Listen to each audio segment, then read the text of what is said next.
KKR এর next captain কে হবে? সব কেকেআর ফ্যানরা কিন্তু এটাই জানতে চাইছে কেকেআর এর নেক্সট ক্যাপ্টেন কে হবে। রাহানের পারফরমেন্স বাজেও ছিল, আর রাহানে কিন্তু এবছর খেলবে, রিটায়ারমেন্ট নিয়ে নিতে পারে শোনা যাচ্ছে। তাহলে রাহানের পর কে আর কেকেআর এর ক্যাপ্টেন হবে? কেকেআর কিন্তু তিনজনের নাম ঘোষণা করছে, এদের মধ্যে যে কোনো একজন কিন্তু ক্যাপ্টেন হবে। তিনজন আছে, লাস্টের নামটা ছিল তোমরা চমকে যাবে।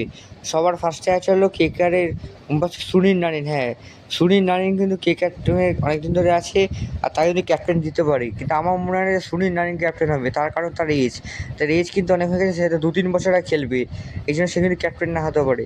তাহলে ক্যাপ্টেন কে হবে? তাহলে আছে হার্দিক পান্ডিয়া।